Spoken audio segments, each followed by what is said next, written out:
We're holding in the middle of Perek Yud Zayin, second half of chapter 17, Pasuk Yud Daled. Poter Maim Reshit Madon V'lifnei Gala Hariv Netosh. The beginning of strife is like letting out of water, and before you are exposed, abandon the quarrel, or before it is exposed. It is talking about quarrels. Quarrels are compared to mayim, waters gushing out of a dam. All you need is a small hole, and the whole thing will burst open and all the water will come out. In this pasuk, Salomon Melech is trying to emphasize the dangers of any quarrels, even the smallest ones, because they may be small in the beginning, but they can explode and eventually lead to an uncontrollable rage and to something that you may never have expected that it would occur, something which is difficult later to control. So he compares it to poter mayim. The Reshit Madon is to letting out a little bit of water, making a small hole in the dam.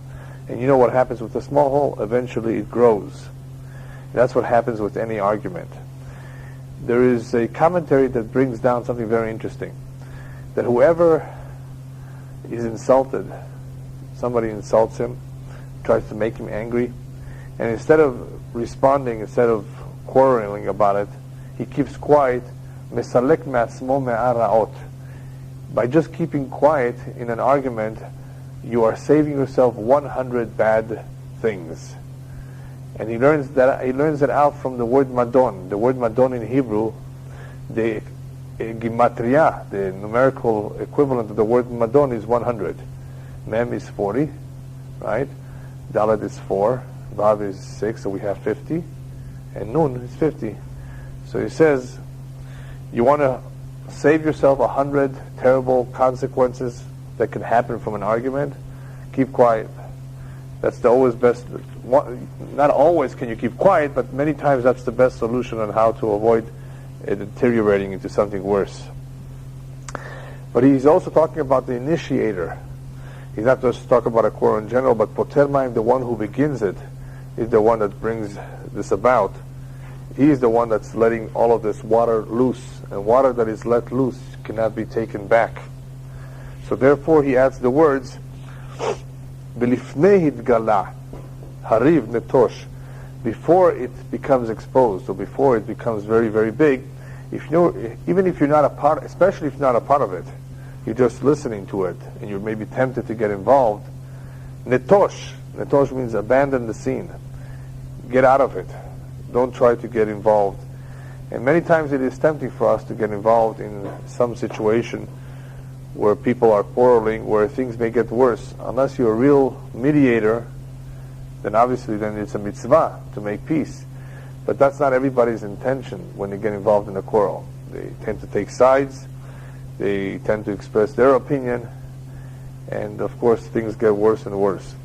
So he recommends quieting a quarrel. He recommends staying out of it if you haven't been a part of it, and obviously he discourages anyone from thinking of doing this or of going in that direction, of making something into a big scandal. Usually not too much good comes out of it. Rabbis talk about mahloket l'shem shamayim, which is a whole different idea. When you have arguments about something for the sake of heaven, trying to figure out what the halacha is, that is a whole different atmosphere. That is a whole different animal, I guess we can call it that. It's done in a different spirit. But otherwise, arguments, that's what all the courts are all about these days, right? That's why we have so many lawyers, defense, prosecution, because of all these arguments. People cannot settle things on their own. And some of them become very, very nasty.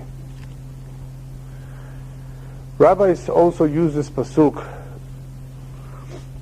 regarding settlements, arbitration. In Jewish law, when two individuals come to dispute a particular matter, the dayan or the bedin is supposed to encourage them to compromise, even without even hearing their ta'anot, their complaints. The first thing is, do you, Reuven and Shimon, want to settle for a compromise? We will work something out that is good for the two sides without looking in the Shulchan Aruch who is right and who is wrong. That is encouraged for a variety of reasons. Reason number one, the simple reason, is first of all, the Dayanim may be wrong if they were not to know the halakha. Some situations are very complex as to who is right and who is wrong, and what are the damages, what is there to do. So if you're asking for a din Torah, and you're very explicit about, I want din Torah, sometimes that may be the best thing, but sometimes that may be very difficult. So that's one reason why the Dayanim should encourage a peshara, some sort of compromise. Another reason for a peshara, for a compromise, is that let's assume that the judges arrive at a true, honest conclusion, of course, that Reuven is right and Shimon is wrong. Okay, Shimon, you owe Reuven all this money, or whatever. What did they accomplish? What they accomplished is in pointing out who is right and who is wrong. Do you think Shimon will still be friends with Reuven? No. That is exactly what the Gemara says happened during Churban Bayit Sheni. The rabbis tell us something incredible. Why was the temple destroyed? Amongst other things, there are various factors. One of them is Al Sheddanu Din Torah, because they judged according to the law of the Torah. Wow, that's good. Because they judged according to the Torah that Beit HaMikdash should be destroyed. The answer is yes. Because they went strictly by the letter of the law, and they said who is right and who is wrong, Reuven and Shimon continue to be enemies. And that is why the Sinat Hinam, the baseless hatred, never disappeared.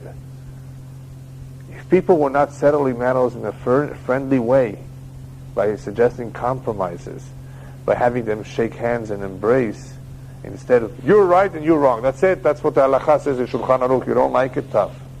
Well, that's not good. So that is why the halakha says that one should encourage all sides, when you enter the court of Bedin, compromise. Are you willing to compromise? We will work something out. If you're not, then obviously we have to figure out what the halakha is. And the ones who are disputing, depending on the case, many times should think about it, that perhaps this is the best solution. It may just be a compromise. And in that way they can continue to be friends. Once the rabbis have heard the two sides, it's still not too late to reach a compromise. They can still say, okay, we've heard you, and now we still recommend compromise. It's possible. Once the judges have sat down and deliberated and figured out, according to the halakha, who is right and who is wrong, they can no longer suggest compromise. It's too late. Once you know who is right and who is wrong, you can't tell the one who is right, compromise, because you already know he's right. That's stealing from him. If you already know the halakha, if you've already investigated and you know who is right, if it's black and white, then you can no longer enforce or suggest even peshara. It's too late. So that is what is insinuated in this pasuk. V'lifnei dgala ariv netosh. Before you go deep into the discussion, into this problem, into this matter, let go of it. In other words, suggest a compromise, because once you're involved, once you're investigating, once you look up the halakha and you know it, then you can no longer suggest compromise. So, compromise is something which is, I think, very much highly thought of. In other words, people, not only in Jewish circles, but in non-Jewish circles, this is what they attempt to do, to make everybody happy, which is very, very hard. But one has to do his best to settle matters in a friendly way, so people can continue living their lives without all the distress and the ill feelings that they have. Because how life is not so long. Why go on with all these terrible feelings of disappointment, of an imaginary loss, or whatever? Settle it in the best way possible. Another point that is brought out over here in this pasuk, Poter Maim, Reshit Madon. Madon comes from the word din also, judgment. The beginning of one's judgment upstairs for a man, Lahar Me'avesim, after 120, is, did you learn Torah? Did you set aside time for Torah? After all, you had time to read the LA Times. You had time for the internet. You had time for all the nonsense. So did you set aside some time for the Torah? Reshit Madon, that's like the beginning of the din, is on Torah, Dafka Torah. And it's important that it be on Torah, because had a person learned Torah, his system of values and priorities in life would have been completely different. They would tell him, you know why this question is important? Because had you learned Torah, had you learned enough Torah, then you would have not made this mistake, then your life would have looked like this. Your whole life would have been transformed had it been a Torah life. So that is why that is one of the reasons why that's the first question. However, there's a question on this idea. Our tradition says, I think this is the question of Tosafot, our tradition says that the first question, there's several questions upstairs, is Nasata venatata be'emunah. Did you do or did you handle yourself in business matters in an honest way? Were you honest? That is the first question. So how could we say that the Torah is the first question according to this pasuk? And the answer is as follows. There's two judgments, and there are two interviews, I guess we can call it. Or two times one is judged. One is in this world and one is in the world above, after he departs from this world. When one departs from this world, yes, they will ask him about his business. Was he honest or not? But in this world, there's a continuous judgment for those who don't learn Torah. If they waste their time, they receive a reminder in the form of Yisurim, of some sort of painful experience. And that painful experience is a kapara, it's an atonement for the Bitul Torah, and it's a reminder that one is wasting his time. So many times, one who is capable of learning Torah more than anybody else, because he's capable, he would receive a reminder, some sort of reminder that you haven't been doing enough learning Torah. And that is his mini judgment, his mini madon, his mini din, judgment in this world concerning Torah. So both ideas are correct. The beginning of judgment upstairs also has to do with nasata v'natata be'emunah, do you do business honestly? And Torah is, of course, eventually one of the important questions asked too. But in this world, it takes priority. It is something that one is continuously giving judgment on. There's a commentary that explains that the connection between this pasuk and there's a connection between this pasuk and the following pasuk. So maybe first let's read the following pasuk. Matzdik rasha u'marshiat tzadik to'avat Adonai gam shenehem. Here he translates, he who vindicates the wicked and condemns the righteous, both are an abomination to Hashem.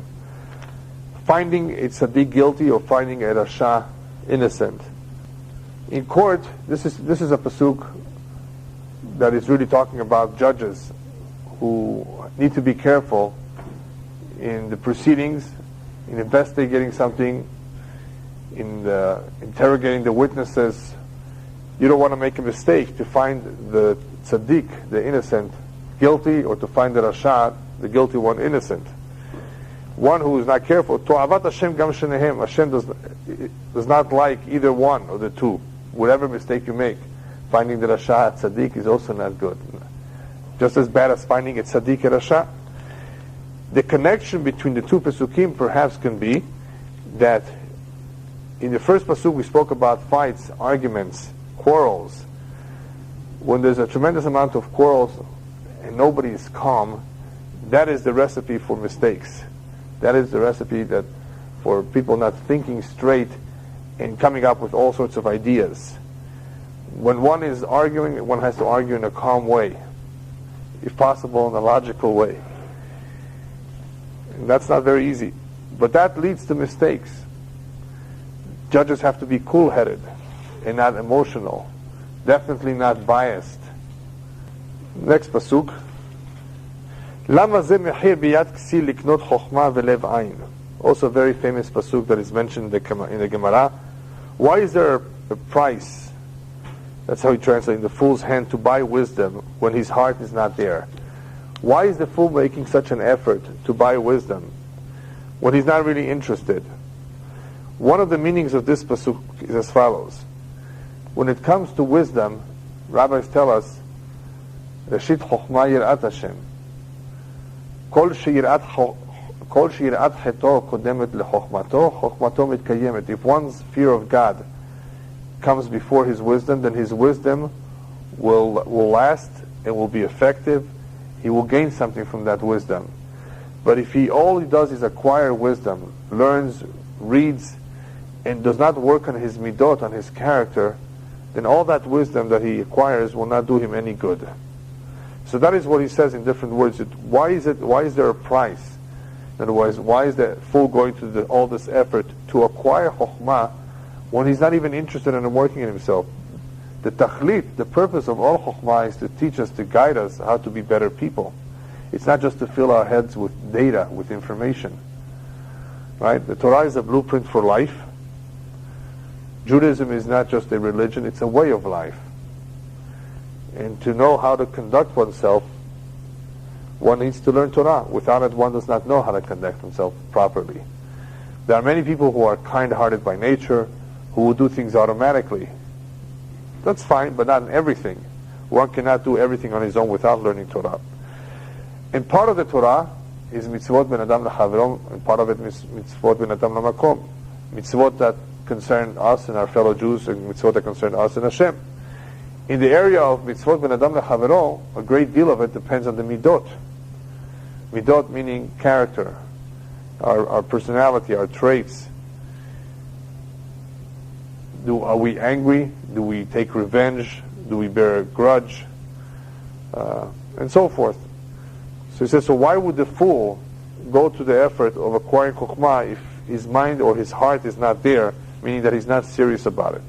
The rabbis compare this attitude of one who's really not so serious about the chokhmah for its ultimate purpose, which is to refine one's character. They compare it to someone who was given a set of keys to the safe in a house. But he was not given the keys to the house. What good is it that he has the keys to the safe in the house if he cannot get into the house? You follow me? The keys to the safe is the chokhmah. But the keys to the house is the yirat Hashem. If he does not have the keys to enter the house, what good will it do him if he has the keys to the safe? He has all this chokhmah. Yes? That's what you have to cultivate first, by learning. You have to have the basics, and the basics Hashem gives everyone. Everyone is born with the basics, mental faculties, to be able to cultivate, not in one day, but over time, the Yirat Hashem. Because even Yirat Hashem, the fear of heaven, comes in various degrees. As I've explained many times in the past, one may begin with fear of punishment, and eventually come to the point of fear of God for its true sake. Because I love him so much, how would I dare do something against him? It's not because I'm afraid of him. It's not because I'm afraid of the punishment. It's because I love him so much that I wouldn't want to think of going against him. That level is a very high level of Yirat Chet. It's the ultimate level. It's the real, true level. But it cannot be acquired without cultivating it. How does the one cultivate it? Of course, through learning Torah. But that has to be the goal. So what we're talking about is not necessarily one beginning with Yirat Chet. Maybe that's a little bit misleading what I've said. It's not that one begins with that really. It's that one cultivates it. One has an interest in pursuing that, in becoming it. And if that's his goal, if that's what's on his mind, then all the Torah that he will learn will help him reach that goal. Look at a child who's 9 years old, 10 years old, who's already in the age of chinuch. He does not have Yirat Chet so much. He heard about God, that God created the world, and he's learning Torah. He's learning in school. But he's supposed to be instructed that this is the purpose, that this is the tachlit. Why is he learning? He's not learning just to receive a degree to become a hacham. Even though one is allowed to think that way, but that's not the l'shem shamayim. That's not doing the mitzvah or learning the Torah for its true sake. His true sake is because this is what Hashem expects of us, this is what He has asked of us to do, and this is what will help us accomplish whatever it is that we need to accomplish in this world. Most of this stuff, which is not in our own team, when we study the last week Proverbs, at the beginning, Hashem said that, I got two nations Right. in your belly, in your stomach. Sure. One is going to be that, and the other one is going to be that. Right. That's a good question. It appears from many Pesukim, from many instances in the Tanakh and elsewhere, that certain things are predestined. In some ways, they're predestined. Here, Esav is the exact opposite of Yaakov, and he's already an opposite from the mother's womb. Even in the Torah, when we study Right. Torah all over, we Right. don't see anything bad about Esau. Right. He was a good son, he was taking care of In some ways, but he... Even at the end of the part, they're like that. Yeah. Although they cheat him a lot of it, Right. still he made a peace with them. Like, Nevertheless, he represents the forces of evil. He had a high concentration of that in him, in his neshama, and that is why Amalek comes from him. Amalek is the opposing force to Judaism, going contrary to God's plan. And Hashem allows this to happen. These two forces are up against each other throughout history, good versus bad. Nevertheless, every human being has free will. We all have tendencies and inclinations and certain desires and interests. And Esav too, he could have become a better person, he could have become a gentleman, but the Midrash says that in one day he managed to rape a girl that was engaged, he managed to kill someone, and managed to also deny Techiyat HaMetim. but they still believe that God created. God created everybody, but he could have held himself back and not killed the individual who he killed. He didn't have, Hashem did not tell him to do that. In other words, he has certain ta'avot, certain desires. We all do. Some people love to do certain things more than others. It's just a certain desire that people have. You have to control yourself. People who love food. There's some people who are crazy about food. Really. They are crazy about it. Some people, they don't have to eat so much. Each one has a difficulty or a struggle in some area, and that may be his challenge that he has to work on, amongst other things. So anyway, the point over here is that it makes no sense, Shlomo Melech says, it does not make sense for the Ksir, liknot chokhmah, to just go and buy or acquire the chokhmah if his heart is not there. In other words, he does not really plan to make anything of it other than just acquire a degree. Next pasuk is a very significant pasuk, very valuable in life. All the pasukim are important, but sometimes I like to stress one idea more than another because we can see it in our daily lives. That is pasuk Yud Zayin. B'chol ha'et ohev hare'ah ve'ach letzara yivaled. At all times love a friend, for he is born a brother during times of adversity. Many ideas are suggested over here. Idea number one, b'chol ha'et, at all times, ohev hare'ah, a true friend loves you at all times. It's not that he likes you on Monday but not on Tuesday. It's not like whenever he's in the mood, he will help you out. I'm not in the mood. A true friend, b'chol et, ohev hare'ah. That's one way of interpreting this verse. At all times, a true friend loves you at all times. The second part of the pasuk, ve'ach letzara yivaled, is very powerful. Friends, well, there's different kinds of them.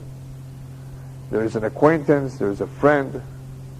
There's different words to describe various levels of friendship. There is a type of friend that is just like a brother. At a time of need, he is out there to help you. Ach letzara yivaled. And as the expression goes in many languages, you can only tell who a true friend is indeed at time of need. In time of need, that is when we can really tell who our true friends are. Some people claim they have many friends, but they're not friends. When they're tested during difficult times, they don't stand up. They don't come out to help you. A good friend, which is rare, can be seen litzara, can be seen at times of tzarot, of difficult times, of adversity. Rabbis tell us, "K'nei lecha chaver," acquire yourself a friend. In other words, this is something very valuable. One should make an effort to have a good friend that he can talk to, that he can speak to him about all his problems. It's something that not everybody has.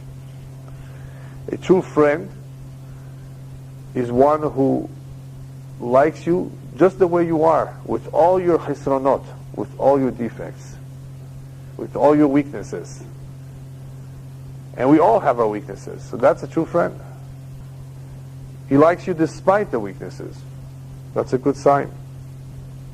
This is an important pasuk because a lot of people think that a companion, a colleague, a classmate, these are friends. These are not friends. These are what we just call them: classmates, colleagues, companions.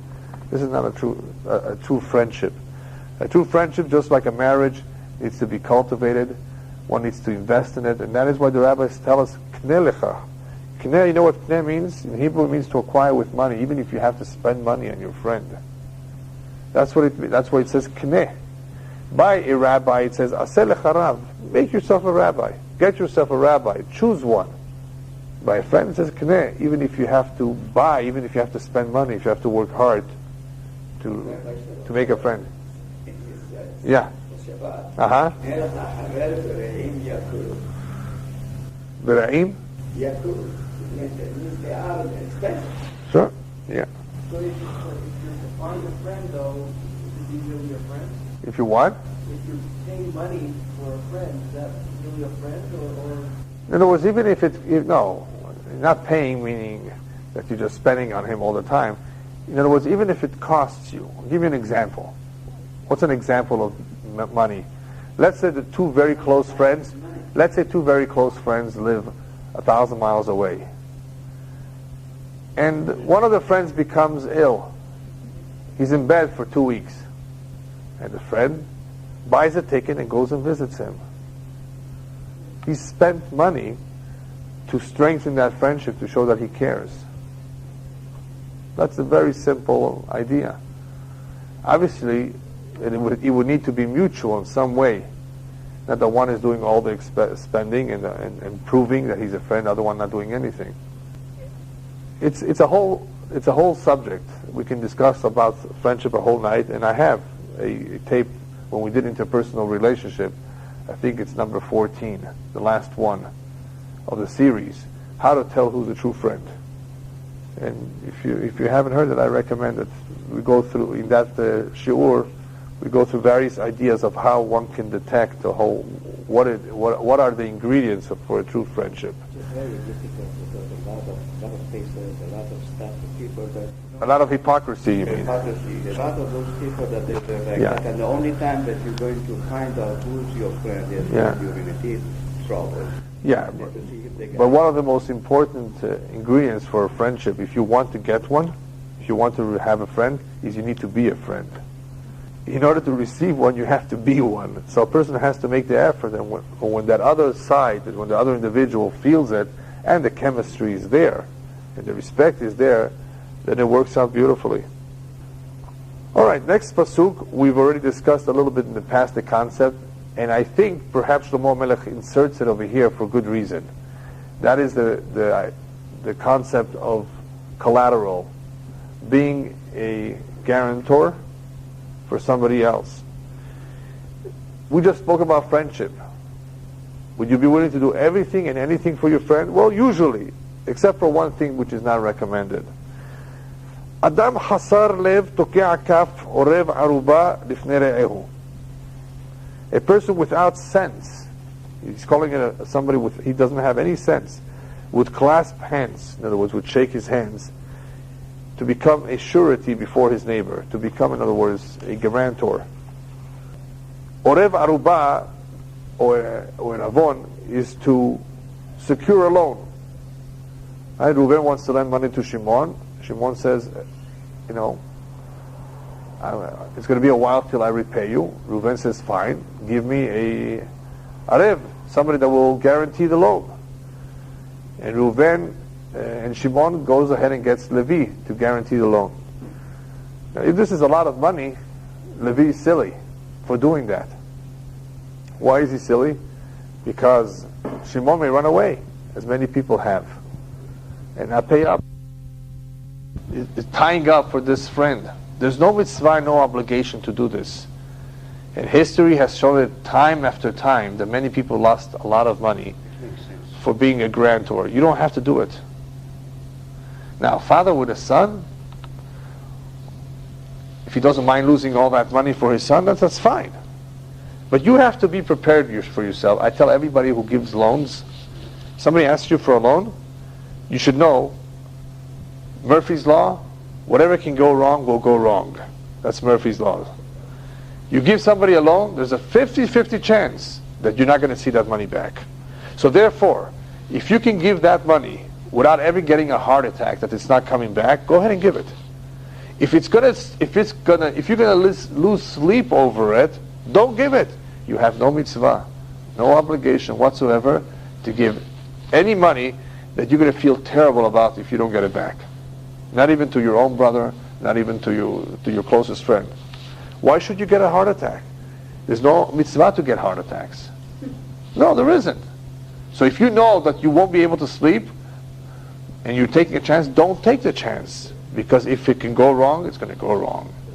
Yes? Can you lend someone money out of a fund that you set aside for tzedakah? No. No, you can't do that. Even though... No. You have to. There's a special fund for loans. Money that was already set aside for tzedakah is tzedakah. But then you can say, well, if I don't get it back, then they'll consider it tzedakah. If the man needs tzedakah, yes. Well, If the man needs tzedakah, then you could say, okay, you can make him feel good. Hey, this is a loan. You're sparing his dignity. And you in your mind, you say, if I don't get that money back, it's tzedakah. That's fine. If that man really needs tzedakah. You see what I mean? It's not somebody just needs a loan for he wants to remodel his kitchen. No, it's like he really needs it. If he's a poor man. No, it's like a friend, but he really needs it. No, it has to be somebody that qualifies to be a recipient of tzedakah. Not just anybody qualifies for that. Then you could do it for that, yeah. So therefore he calls this man senseless, one who is willing to give somebody a guarantee. Commentaries tell us that sometimes people are very uncomfortable. They're ashamed to tell the person, I'm sorry, I can't help you. You know, it's embarrassing or it's hard. The commentators tell us, rather be embarrassed now than have to later fight with him about the money. Which one do you prefer? You're better off feeling uncomfortable now than later on having to fight and try to get the money. So which one makes more sense? Don't give it, don't give in. Ohev pesha, ohev matzah, magbiya pitcho mevakesh shaver. He who delights in transgressions delights in quarrels. He who speaks haughtily seeks disaster. I'll make it easier. Ohev pesha, ohev matzah, a person who likes to hurt people, in other words, who's unsensitive. Ohev pesha, he likes transgressions. This kind of a character, ohev matzah, he does not mind quarreling. He will not mind, instigating a fight. That's the type of individual. You have to stay away from such individuals who are careless, who are not serious, who commit transgressions. Because they will love fights. They will sue you and take you to court for every little thing. I'm sure you've met people like that. Well, you probably meet a lot of characters that will sue for anything, even if they're not right. Ohev matzah, people that like quarrels, that like lawsuits. They just they try to do anything they can. They are transgressors, that's what they are. Magbiya pitcho mevakesh shaver. This is a very interesting character. Magbiya pitcho, literally translated, means that he Here he translates, he who speaks haughtily. He raises his door, his mouth. An arrogant person. So the simple translation is that the person who is arrogant seeks disaster. In the end, Hashem will bring him down. And we've talked about this before. Arrogant people, in the end, will fall. But here, there's an additional idea. We just spoke about somebody being a guarantor. There are people who are show-offs. Magbiya pitcho. He wants to show off that he has all this money. And as a result of exposing himself, he's putting himself in a position where people will ask him to be a guarantor. So as a result of him showing off, people will find out what he has, and they will insist or try to get his money. And then there's something worse. Because he's exposing himself, mevakesh shaver, he's bringing about his own downfall. In what way? Through an ayn hara, through an evil eye. And that's what people are unaware of sometimes. That when you expose yourself and you tell people how much you just made, and how much this cost you, and this and that and all the details, you're exposing yourself unnecessarily to an evil eye. And it can hurt. Yes? Two questions. Okay. Unrelated, but what we just said. Yeah. Number one, with respect to the litigious person, assume that his lawsuits are not frivolous lawsuits, but he legitimately has been wronged. And he does a lot of things Okay. in the community. A lot of business interests. If he's litigious and he's pursuing rights that he has within the civil system, does that fall within... No, that does not fall within this, because what I failed to explain, perhaps, was the commentaries tell us, Beli sin'ah en meriva. If there's no hatred, there's no quarreling. It's only the quarrels that we're talking about, not just litigation, stems from a certain hatred, from a certain characteristic that a person has, a certain inclination to harm someone else. If that would not exist, there would not be the meriva. Why is there a meriva? Why is there a quarrel here? Go ahead and make a compromise. Go ahead and try to convince. Go ahead and try to do something in a pleasant way. Somebody rushing to a meriva, it stems from a certain sin'ah, a certain hatred. Or in the words of Mishlei, ohev pesha, ohev matzah. He's a transgressor. He likes transgressions. He therefore likes to litigation. But the one you're talking about is somebody who's been wronged. You know, that's the other extreme. That's why people go to lawyers. Yeah. Well, I'm talking about the one who loves to sue. But what if you love to sue, but you have cases to sue? But you have legitimate cases, for example. Were you wronged? I mean, was this person... I have a client, Right. for example, just incurred some ridiculous charge from the phone company. Right? Okay. Tiny amount, and they're Right. charging everybody. Right. And now we're talking about bringing a class action. Class action for the small amount? Exactly. It could be a mistake by the phone Sorry? company. It's a mistake, no? Do you think they intentionally overcharged people by that amount? 100%. How do you know that? Because Verizon Wireless would not have done it if they did not intend to do it. They're doing it to everybody. It could have been a computer mistake. I'm not talking about that. Yeah. It's policy. It's policy. No, today the Pacific telephone company. No, if the lawyer or if the experts can see that this was done intentionally, then they have to be taught a lesson. Exactly. That's different. Oh. Yeah, obviously. You know, there are companies that are out to cheat people. So you're talking about just frivolous lawsuits going Totally- start something when not Totally frivolous, right? Okay. Yeah. My second question Right. This is very common. Yeah. relates to Ayin Hara. Right. Is this an old wives' tale? I've heard it different ways. I've heard Hasidic Rebbes say Ayin Hara. I've heard Litvish Rebbes say it's an old wives' tale. And now I don't get it. Oh, no. Everybody is in agreement that Ayin Hara exists. And this is actually one of the things that everybody, Sephardic and Litvish and Hasidic, this is one of the only things they all agree on, that there is such a thing as Ayin Hara. There used to be special women in Eastern Europe, in Lithuanian circles too, that were experts in removing an Ayin Hara. So you don't have to go to Morocco for that. You can go to Eastern Europe, and you see it in Eastern Europe literature, that people used to seek somebody to release them from this Ain Hara, from this evil eye. The Gemara speaks about Ain Hara, the Zohar speaks about Ain Hara. It's been a problem. Certain people have it, not everybody has it, and you have to be careful with it. And if you got it, somebody gave it to you, you can go ahead and ask somebody who knows how to release it to release it. At another time I'll tell you. Yeah. Do you agree with these eyes in the hand that people are putting on? No, these things are usually not that effective. I'll tell you later. I'll tell you another time why all these things, red strings and all these things. Yeah. That's for I'll tell you another time, so we don't get off the subject. Is that bubble mice or all that? Not exactly. No, it's not bubble mice completely, but it doesn't really help that much. It's for a reason. They use it for a reason. Yes. You're absolutely right. Some people tell you do this, do that, and it's not effective. One rabbi told me, take eye of a fish and hang it to the corner of the house. The fish eye is still in the house, and I was able to. Yeah. Okay. You have to go to Kabbalah. Yeah. Yeah. All right. Ikesh lev lo yimtza tov v'nepach b'lshono yipol bera'ah. He who is of a perverse heart will find no good, and he who has an hypocritical tongue will fall into evil. So in this pasuk, we're talking about a perverse heart. What is a perverse heart? One, as in Hebrew, he's called she'en piv v'libo shavim.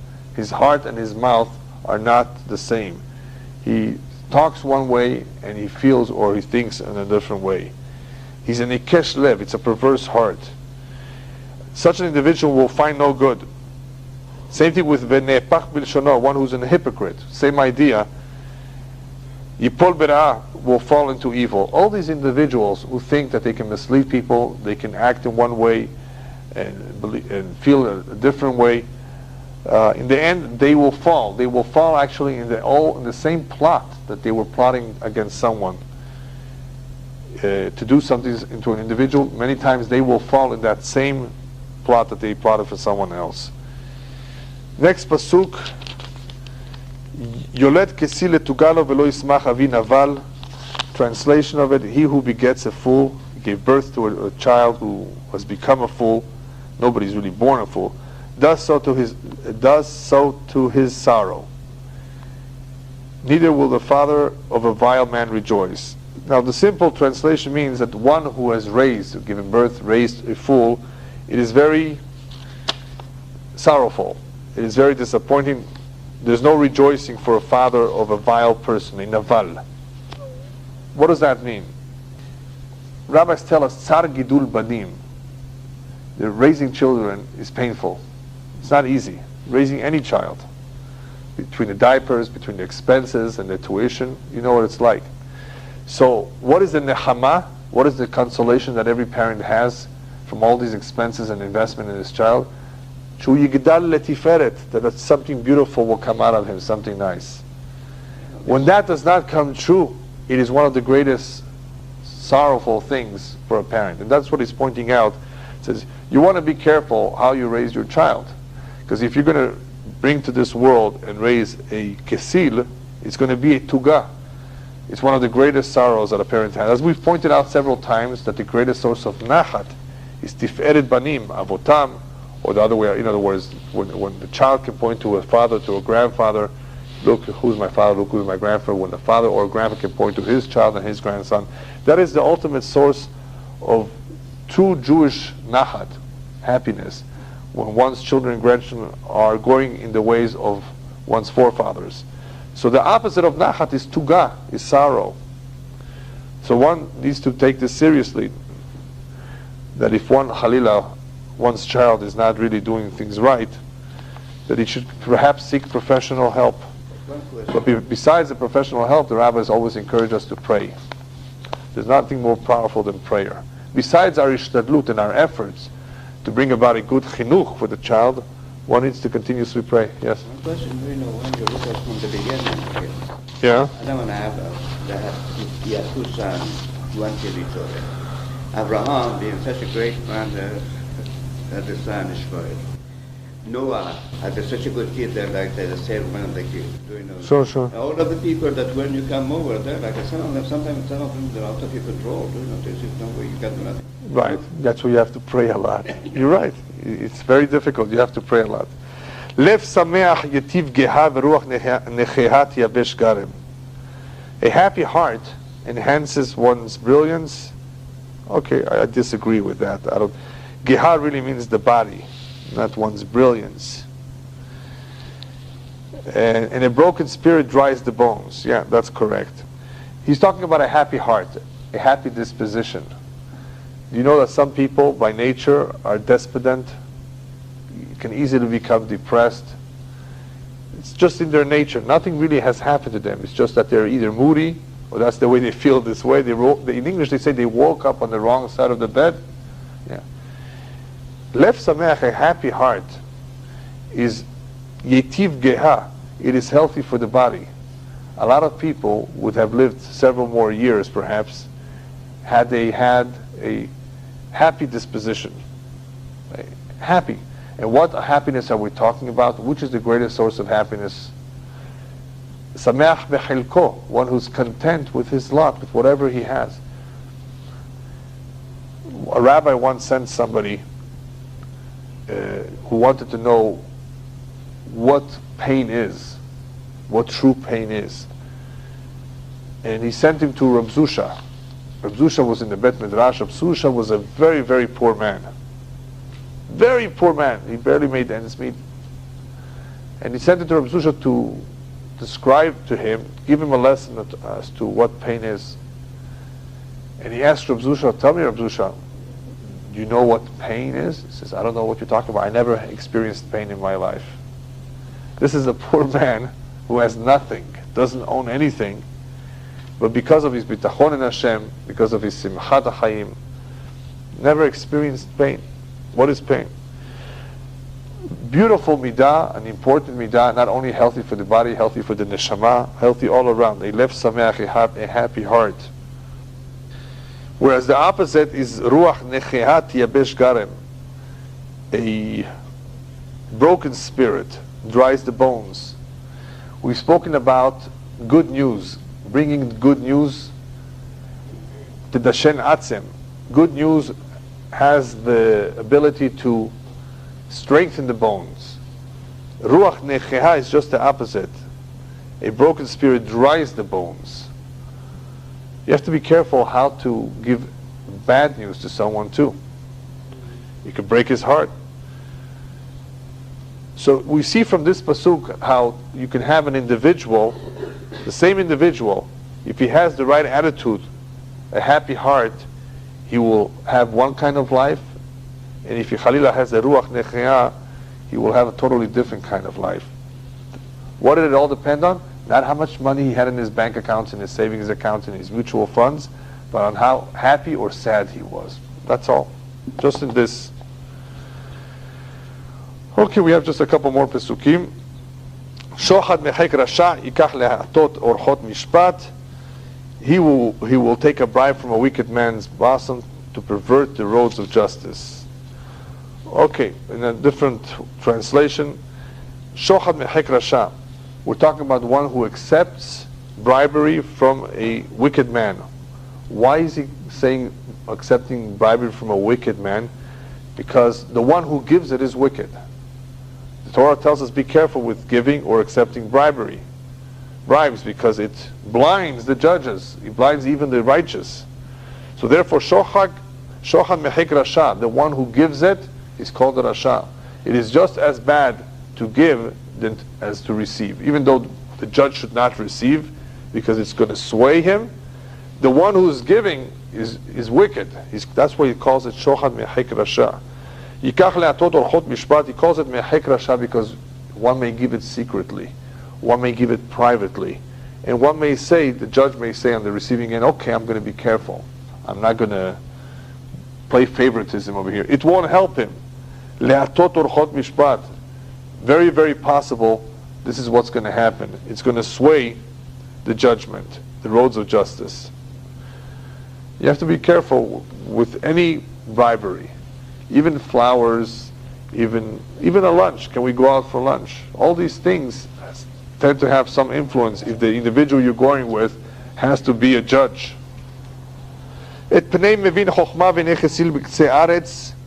Wisdom is directly in front of an understanding man, but the eyes of a fool are at the end of the earth.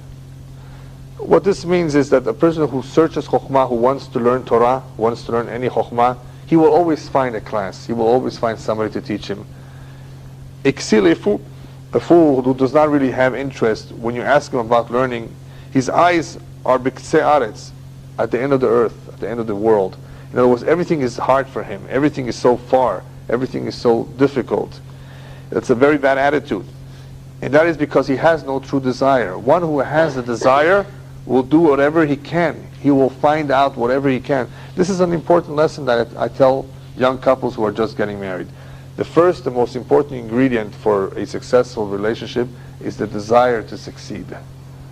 Do you both desire to succeed? Hopefully the answer is yes. If that's the case, then if problems arise, you will seek solutions. You will not just give up. And what does it say in English? Throw in the towel? Something like that. Yeah, that's it. It's like a paper plate. Let's divorce and start and get something else. You have to have a desire to succeed. So it pnei mevin chokhmah, one who seeks chokhmah, it's like in front of him. He will know where to get it. Ve'inech sil, but a fool, b'ktsei aretz. Fool who has no interest, it's because his attitude is such that it's too difficult, it's too far removed. And that leads us, well, actually before the next pasuk, there's a commentary that says that what's the difference between a chacham and a ksil? A ksil, a fool, looks at this library, he says, when am I going to finish all these sefarim? When am I going to learn this? It's very difficult. It's far for him. He just sees all of it. He sees how difficult it is. What is a chacham? Chacham says, I'm going to learn. I'm going to begin with one. Then the next day he goes on to the next one. And before you know it, he's covered all of it. And that is exactly what happens in the 7.5-year cycle of Shas. Before you know it, you've covered over 2,000 dapim. 2,700 to be exact. Of dapim in a little over 7 years. If you're consistent and you don't give up and you don't look at the magnitude of it, you take one page at a time. And many people have done it recently. Next pasuk, Ka'as le'aviv ben kesilu memer le'yolato. Similar to what we saw before, a foolish son causes anger to his father and bitterness to the woman who bore him, to his mother. That he angers his father? Obviously, a fool will anger his father. Not only his paternal father, not only his biological father, but his father in heaven too. But what's interesting is he describes it as memer le'yolato. To his mother, it's worse. It's bitterness. Why is the mother bitterness? Because the rabbis tell us, what is the sechar, what is the reward of women in this world? They don't have all the mitzvot that the men have. That they send their children to school. That they support their husbands in learning Torah. That is part of their reward. So for a woman to see her son going against all that she has taught him, it brings a tremendous amount of bitterness.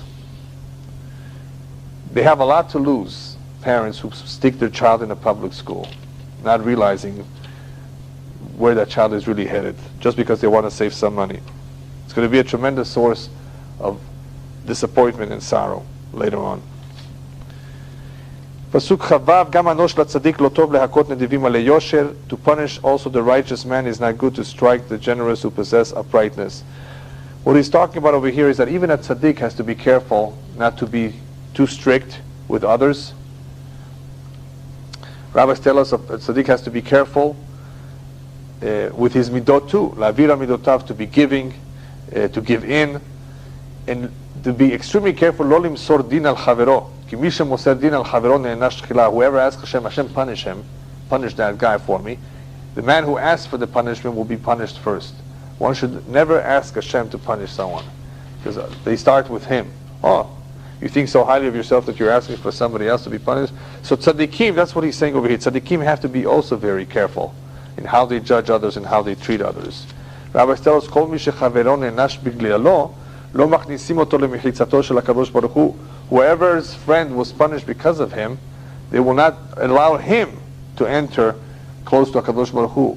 In other words, you should have forgiven him. You should have not insisted or demanded certain things. And because he was punished because of your actions, then you are to blame. Someone who gives an iron horror is also punished? Well, people who give an ayin hara don't always know that they have an ayin hara. You see, so it's not really, they're not being punished for it unless they act upon something, because it stems from a certain jealousy or a certain envious character, or that you're not happy for somebody else's happiness. So it's just a bad trait, but you're not taking any action that you're going to be punished for. Anyway, so tzaddikim have to be careful with how they deal with others in the same way that every other individual has to be careful. They're not exempt. They actually have to be even more careful. He who has knowledge keeps back his words, and he whose breath is there is a man of understanding. Shlomo Melech here is talking about the value of keeping quiet, of using your words properly, knowing when to talk, when not to talk. That is a man of understanding. That is a man who has knowledge, that he knows when to say, when not to say, what to say. Words should not just be used freely. They're very powerful, they're very dangerous. You cannot take them back. And therefore, the last pasuk of the perek is Gam evil macharish chacham yechashev, otem sefatav navon. He who silences, even a fool, is considered a wise man. I don't agree with this translation. Even the fool, when he is silent, is considered a wise man. One who shuts his lips is a man of understanding. A fool, so long as he doesn't open up his mouth, everybody thinks he's intelligent. Why, he's wearing a tuxedo and a tie, and he looks like a professional businessman, as long as he kept his mouth shut. Once he opens up his mouth, then you realize what kind of a fool he is. He made a fool of himself. Anyway, rabbis tell us, Kol yamai gadalti ben hachachamim velo matzati midat tova min hashtika. I've grown up many years amongst the chachamim, and of all the good midot that I learned from the chachamim, one of the most valuable midot was midat hashetika. What's the saying in English about silence is golden, speech is silver, but silence is golden? Speech is very powerful too. Sometimes you need to speak, you need to communicate, you need to give musar, rebuke. You cannot hold yourself back. But silence is golden. There will be many, many times when if you hold back your tongue, if you keep your mouth shut, you will prevent a major disaster at home, a quarrel. If you're angry, especially when you're angry, calm down, go have a cup of coffee, take a walk, and then come back and say whatever you had to say. As I told you with the story with the rabbi who came home, the wife tells him, your son broke something. He waited for half an hour. He just came back from a long day at work. He was tired. And he was maybe even hungry. And now, to deal with his son, he was afraid that he may overreact. He waited for half an hour till he calmed down. He had dinner, and then he went over and was able to deal with his son in a professional way. So shetika, silence, is a tremendous discipline in many, many areas of life. And other times, of course, one needs to talk. There's just no way out of it. You cannot always keep your mouth shut. But even for a fool, even for a person who does not really have too much understanding, it's a tremendous asset. They won't be able to figure out that he's a fool. But even for us, who Baruch Hashem have a little bit of understanding, we have to value silence. Silence is something that is perhaps one of the most powerful tools in dealing with quarrels, in dealing with problems, in not having to answer to every insult, to every offense, to every situation. Okay, fine, we'll talk about it later. Let's go on to something else. In that way, we may be able to save ourselves a lot of heartaches. B'ezrat Hashem. Okay, we'll continue next week.